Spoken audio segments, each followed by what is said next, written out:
अस्सलाम वालेकुम नाजरीन। 1988 यानी आज से 37 साल पहले अफ्रीका की सरजमीन पर पैदा होने वाला एक नौजवान आज फ्रांस यानी यूरोप और अमेरिका के लिए मौत बन चुका है। अफ्रीका दुनिया का वो बरआज़म है जहाँ की आवाम आज भी भूख से मरती है, मगर यहाँ की ज़मीन सदियों से सोना उगलती आ रही है। फिर भी इतनी भूख की आखिर वजह क्या है? इब्राहिम त्रोड़े कौन है जिसने आज यूरोप और अमेरिका का बाइकाट किया? क्या इस इंसान को कत्ल कर दिया जाएगा? इस इंसान ने कौन से ऐसे इकदामात उठाए कि आज ये पूरे अफ्रीका का लीडर बनने जा रहा है? इतनी छोटी सी उम्र का ये मुस्लिम नौजवान आज पूरे अफ्रीका के गरीब लोगों के लिए उम्मीद की बहुत बड़ी किरण बन चुका है। ये तमाम मालूमात हम आगे चल के आपसे शेयर करेंगे, इसलिए वीडियो को आखिर तक जरूर देखें। तो चलिए वीडियो का आगाज करते हैं। नाजरीन, बर्किना फासो ये मगरबी अफ्रीका का एक ऐसा मुल्क है जिसे समुंदर नहीं लगता और गुर्बत इतनी जिसकी कोई इंतहा नहीं, मगर इसकी जमीन से इतना सोना निकलता है कि हर इंसान को यहाँ करोड़ों होना चाहिए, मगर ये लोग गुर्बत की लकीर से भी नीचे की जिंदगी गुजार रहे हैं। इस मुल्क का कुल रकबा 2,74,223 मुरब्बा किलोमीटर पर मुहित है और इसकी आबादी 2,25,00,000 लोगों के करीब है। यहाँ के लोग मोर, बीसा, दियुला और फोला ये सब जुबानें बोलते हैं और ये 4 जुबानें ही इस मुल्क की कौमी जुबानें हैं, मगर मुल्क के तमाम इदारों में इंग्लिश और फ्रेंच जुबानें इस्तेमाल की जाती हैं। ये एक मुस्लिम अक्सरियत वाला मुल्क है। यहाँ की 63.8% आबादी मुसलमान है, 23.6% क्रिश्चियन और बाकी दूसरे मजहबों के लोग आबाद हैं। अगर हम बात करें इब्राहिम त्रोड़े की, ये एक 37 साला नौजवान है जिसने इक्तदार संभालते ही पूरे यूरोप और अमेरिका को नाकों चने चबवा दिए। दरअसल इब्राहिम त्रोड़े बर्किना फासो की आर्मी के चीफ हैं और मुल्क के ज्यादातर इख्तियारात इन्हीं के हाथों में हैं।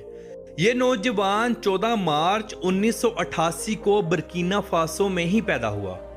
पूरा अफ्रीका आज तक मगरबी मुमालिक के अंडर रहा है और आज दिन तक है। मगरबी मुमालिक ने इस अफ्रीका को इतना कर्जा दिया कि ये लोग आज दिन तक सर ना उठा सके। गरीब पैदा हुए और गरीब ही मर गए, मगर यूरोप ने पूरे अफ्रीका को अच्छा खासा लूटा और आज दिन तक लूट रहा है। यूरोप ने पूरे अफ्रीका के कुदरती ज़खायर जिसमें ज़मीन से निकलने वाला सोना, मदनियात, कुदरती गैस और ऑयल सरे फहरिस्त हैं और इन तमाम चीज़ों पर कब्जा किया हुआ है। अफ्रीका से निकालते हैं और यूरोप ले जाते हैं, मगर इब्राहिम त्रोड़े पूरे अफ्रीका की उम्मीद बन गए। फ्रांस बर्किना फासो से सोना निकालकर अपने मुल्क में ले जाता है।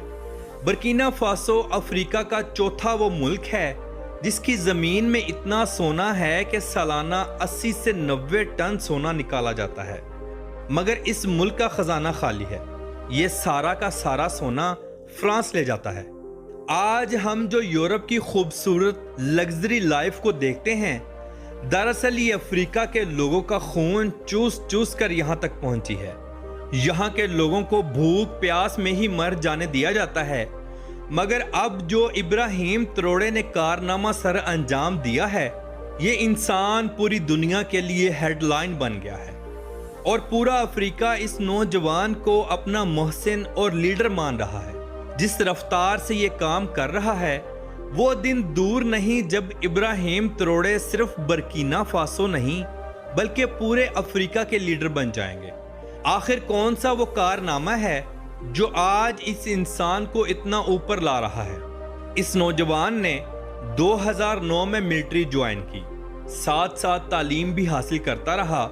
2020 में मिलिट्री का कैप्टन बन गया। कैप्टन का ओहदा संभालते ही इसने देखा कि मुल्क के हुक्मरान अय्याश हैं और लग्जरी लाइफ जी रहे हैं, मगर अवाम और फौज बहुत तंगी का सामना कर रही है। अवाम इतनी गरीब है कि एक वक्त का खाना खाती है और दूसरा वक्त भूखा सोती है। وقت کا تختہ پلٹا اور جنوری 2022 میں حکومت گر گئی اور فوج نے ملک کو سنبھال لیا۔ مگر اس تمام معاملات میں ابراہیم تروڑے نے اہم کردار ادا کیا۔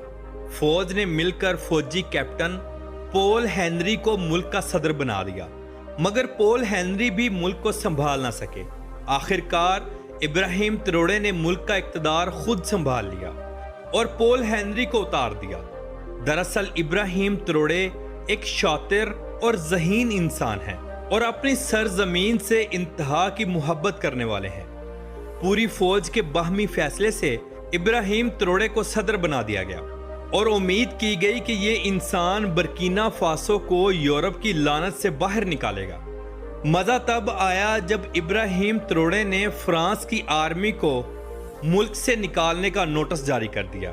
یہ بہت بڑا قدم تھا جس پر پورا یورپ اور امریکہ حیران رہ گیا۔ اس انسان نے تمام گولڈ کے اور دوسرے معدنیات کے لائسنس مسترد کر دیے تاکہ فرانس اب برکینا فاسو کا کچھ بھی قیمتی خزانہ اپنے ملک میں نہ لے جا سکے۔ فرانس نے اس ملک کو ایسے کھایا کہ اگر آپ یہاں کے لوگوں کے حالات دیکھ لیں آپ کی آنکھوں سے بے ساختہ آنسو نکل آئیں۔ یہ لوگ اتنے غریب ہیں کہ کھانے کو اور صاف پانی کو ترستے ہیں۔ ملک کا 70% پیسہ فرانس میں جمع ہوتا ہے اور 30% ملکی خزانے میں۔ اگر یہ ملک اپنا 70% پیسہ واپس لے گا تو اسے ادھار کی صورت میں ہی دیا جائے گا، وگرنہ نہیں۔ اور یہ یورپ کی بدماشی ہے۔ برکینا فاسو کے تمام حکمرانوں کے بچے فرانس میں تعلیم حاصل کرتے ہیں، جسے ابراہیم تروڑے نے بین کر دیا ہے۔ اب فرانس سے مکمل بائیکاٹ ہے۔ یورپ کی آنکھیں تب کھلی جب ابراہیم تروڑے نے یورپی سفارت خانے بند کر دیے، یورپی سفیروں کو نکال دیا اور تمام معدنیات ایکسپورٹ بند کر دی۔ اور اس کے بعد رشیا گیا اور عظیم معاہدے کیے۔ ان معاہدوں میں جوہری توانائی بھی شامل ہے۔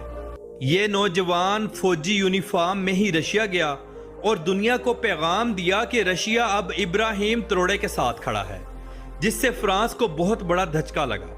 آج یہ مسلم نوجوان پورے یورپ سے ٹکر لے رہا ہے۔ ابراہیم تروڑے نے یہ تمام فیصلے کرنے کے بعد ایک تقریر میں کہا کہ یا تو ہم جیت جائیں گے یا بہت بڑا نقصان اٹھائیں گے، مگر اب ہم پیچھے نہیں ہٹیں گے۔ اب افریقہ یورپ سے ضرور آزادی حاصل کرے گا۔